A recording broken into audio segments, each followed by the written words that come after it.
Good morning and welcome to the weekly reminders. My name is Lauren Hall and I'm a program coordinator and therapist with Remind. I hope you are being safe and enjoying today and enjoying this week. Today's topic is addressing unhealthy behaviors in isolation. All right. Do any of you ever stand in front of the refrigerator even when you're not hungry? I'm guilty. Or reach for that one thing in the food pantry that you know you don't need? Guilty. Or what about binge watch Netflix to the crack of dawn about 3 or 4 times a week? Or if you're like me and you like to shop, have multiple online carts filled with clothes that you don't need. All right, if any of you can relate, make sure you like this video, right? Behaviorally, the demands of social distancing and self-isolation has been challenging in controlling impulses and really maintaining self-control. Anxious times can lead to unhealthy behaviors, but self-soothing habits, whether it's grabbing that bag of chips, another bite of that chocolate, or another glass of wine. If you're not mindful, these self-soothing habits can quickly become unhealthy, compulsive, and destructive behaviors, right? And psychologically, it's also easy to fall into unhealthy habits when you're flooded with various emotions. For some of us, this pandemic has forced us to slow down and sit with our emotions, thoughts of our lives, about decisions that we've made, our past, maybe regrets, some losses, and so forth. Thus, it's so easy to dwell in those emotions and try to find a way to escape or to feel a sense of comfort with anything that's accessible. And sometimes things that are accessible are not always the healthiest things. So the combination of isolation and stress can really impede our decision making and our ability to cope effectively. Coupling this with isolation from friends and family, lack of a routine, boredom, or even loss of accountability going to work can trigger unhealthy behaviors. So you may say, well, what are healthy or unhealthy behaviors? Well, by definition, unhealthy behaviors or habits are defined as those things that we become used to and eventually they become our default, even though we know better, right? They're those behaviors that are detrimental or contribute to a lack of motivation. So for example, overeating, stress eating, limited exercise, maybe overindulgence in alcohol, excessive use of technology, excessive shopping or gaming, etc. Right? So these are unhealthy behaviors. And they can negatively affect the way we think and how we feel about ourselves. And you know, it's always hard to really identify some of those symptoms of unhealthy behaviors because we do a good job at rationalizing or convincing ourselves that what we're doing is okay. So for example, I love to shop.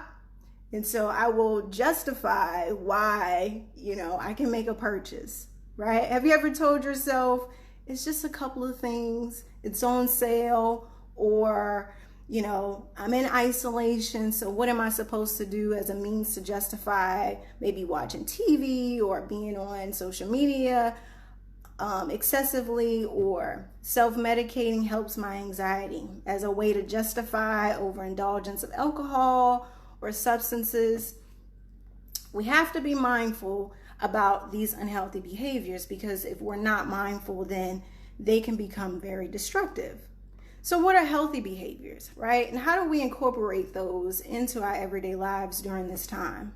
Healthy behaviors are those things that we can maintain, attain, and regain good health. It's about being able to be productive and live and do those things that contributes to a healthy lifestyle.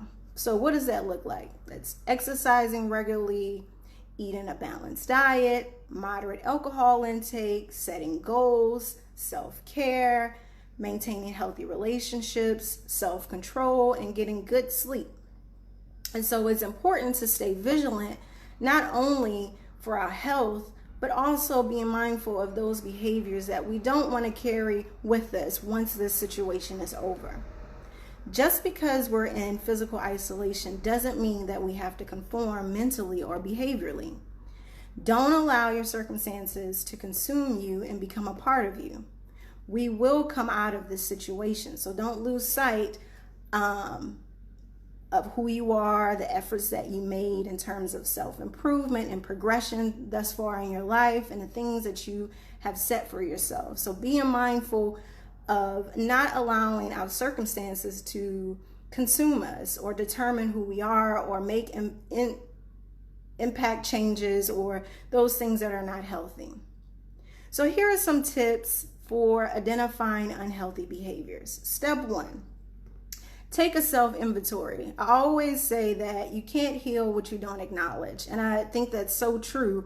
And so sometimes we have to sit back and really be honest with ourselves and say, okay, let me see, what are some of these habits that I've been developing?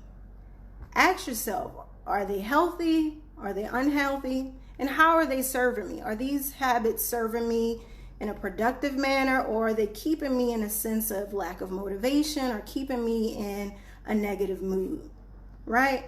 Asking yourself, am I rationalizing these behaviors? Do I engage in too many virtual happy hours, whether it's by myself or with others? Am I impulsively shopping because I'm stressed or I'm nervous or I'm frustrated or I'm bored? Am I smoking more than usual? Am I stress eating? Or am I numbing myself? It's important to really take notice and awareness of what you're doing. So step 2, tap into what is triggering those behaviors. Most of our habits are situational, meaning they're tied to a particular location, our home, time, stressful situation, people, or another action. But our strongest trigger is usually our emotional state. So am I anxious? Is that why I'm eating more? Am I frustrated? Am I bored? Is that why I'm lounging around the house? Or haven't slept well at night because I've been staying up, so now I feel groggy, right? So these are all things that could possibly trigger these healthy behaviors depending on my mood. So step 3, what can I do to replace these old habits? Right? What new habits will serve not only my mind, but also my body, right? And you want to start small, whether it's taking 15, 20 minutes away from TV or social media to read, to journal, or even just to sit and reflect. Or how about incorporating more veggies in your diet instead of processed carbs, right? The purpose of this is to be intentional with your change. Not saying that you have to give up your snacks and so forth, but being mindful of how you allow those things to impact your behavior and whether or not they're healthy choices that you're making. So step 4, it's important to plug into your support system. That always helps with accountability. If I feel like I have someone who's there to support me and to motivate me, it gives me a sense of assurance and it allows me to be focused and dedicated into making those small changes. So last but not least, and I think this one is really important, is use social media and technology wisely. Be mindful of what you choose to consume that could be triggering. Because sometimes social media or technology can reinforce these negative behaviors or negative habits.